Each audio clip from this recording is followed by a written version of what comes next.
Welcome back to The Explainer. Hey there to all of our awesome 10-year-old viewers tuning in today. We're jumping right into a really fascinating devotional text that tackles something honestly every single one of us has dealt with at some point. We're talking about how to beat the disease of jealousy. Yep, you heard that right. We're going to look at why envy isn't just, a bad mood, but something that actually acts like a sickness. And way more importantly, how we can cure it. Okay, let's dive into this. Have you ever felt jealous of a friend? I want you to really genuinely think about this for a second. Picture a time on the playground or maybe at school when you felt that sudden, yucky knot in your stomach because someone else had something you really, really wanted. Maybe your absolute best friend got the exact new video game you've been begging for, or someone else got picked to be team captain in gym class, or hey, maybe they just got a better grade on a math test. It doesn't feel good, does it? It kind of makes you feel upset, grumpy, and sometimes even a little angry at the person who got the good news. Section 1. The disease of envy. How jealousy makes us sick inside. Let's look really closely at what the source material says this feeling actually does to us. Our devotional uses some seriously strong words here. It doesn't just call envy a bad feeling or a grumpy day, it literally calls it a disease. It says it's a disease which disorders all the faculties of the being. Now, you might be wondering, what in the world does faculties mean? Well, it just means your thoughts, your feelings, your actions, basically your entire mind and heart. When you let jealousy take over, it completely messes up your whole being. It ruins your happiness, makes you focus on the negative, and totally stops you from enjoying your own life, all because you're too busy staring at what someone else has. It is literally an internal sickness. Section 2. Where did jealousy begin? The origin of the disease. If envy is a sickness, do you know exactly where these bad feelings first started? Like, where did the very first case of this disease even come from? Well, the text tells us super clearly they originated with Satan in paradise. Jealousy started a long, long time ago with Satan. And notice how Satan and his evil angels are described here. There are absolutely no beast features, no red horns, no pitchforks, no scary animal claws like you see in Saturday morning cartoons. Instead, they're shown strictly as masculine, wicked-faced humans wearing ancient Israelite priest tunics with angel wings. The sickness of envy didn't start with some spooky monster. It started in the hearts of perfect, beautiful beings in heaven, who simply allowed themselves to want what someone else had. Their faces became wicked, specifically because of the jealousy growing inside them. Now, what's really interesting about this slide is how it maps out exactly what happens when people catch this disease and start listening to Satan's voice. The results are just super destructive. First off, they start demeriting others. And that basically means tearing other people down, pointing out their flaws, or making fun of them just to make themselves feel better. Second, they start misrepresenting facts. And third, falsifying. That's just a really fancy way of saying they start lying. Have you ever seen someone start a mean rumor about a kid who just won an award? Yep, that is the disease of jealousy in action. People lie and put others down just to try and build themselves up. And the devotional points out a really logical but honestly amazing fact about heaven. It says that unless people who hold on to this jealous spirit are changed, they can never enter heaven, for they would criticize the angels. Think about that for a second. Heaven is a place of total perfection, peace, and absolute happiness.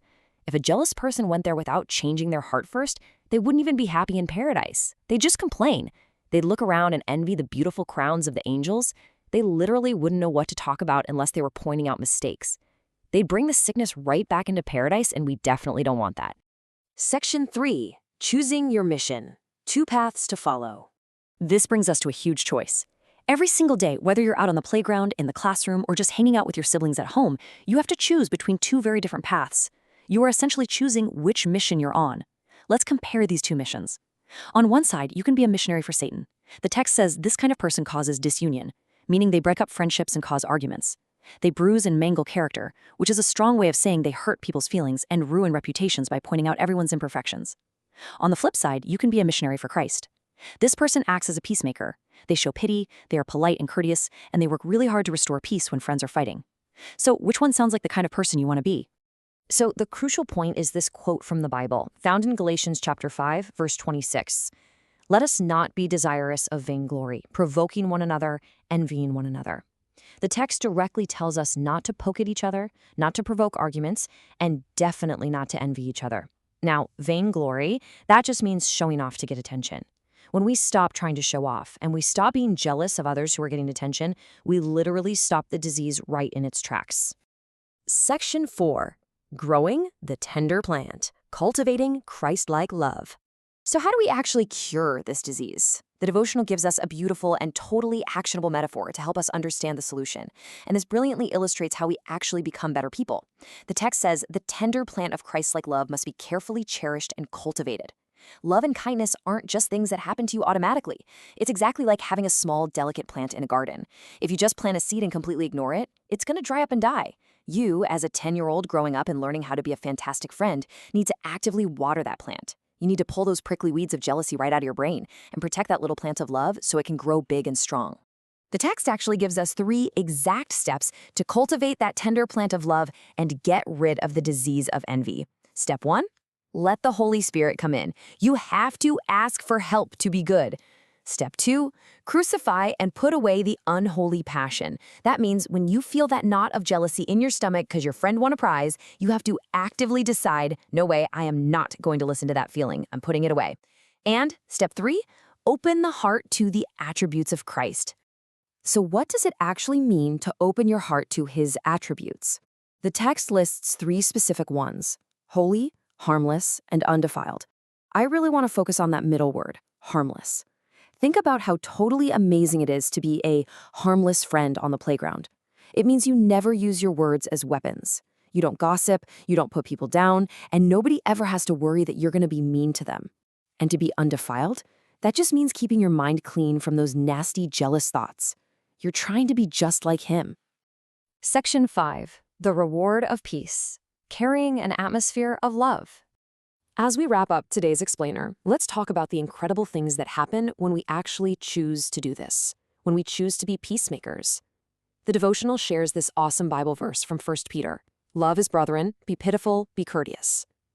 Pitiful here doesn't mean being sad. It means being full of pity and compassion for people who are hurting. Courteous means having great manners and being polite. True moral worth, what actually makes you a good, valuable person, doesn't come from speaking evil or making someone else look bad so you look smart. It comes entirely from love, patience, and how nicely you treat the people around you. And here is the absolute best news of all. Heaven takes notice of the one who carries about with him an atmosphere of peace and love. I really want to assure you, when you choose the path of peace, when you swallow your pride and congratulate a friend instead of being jealous, it might feel like literally nobody notices how hard that was for you. But heaven is watching. Heaven totally notices your good actions. The text promises that the person who brings an atmosphere of peace wherever they go will absolutely receive their reward. You are doing something incredibly important. So I want to leave you with this provocative question. Will you carry an atmosphere of peace today? The next time you feel that little tug of envy, remember the disease. Remember exactly where it came from. Challenge yourself to be a missionary for Christ instead by being the one who makes peace, restores friendships, and grows that beautiful, tender plant of love right in your own heart. Thanks so much for joining me on The Explainer today, and I'll catch you next time.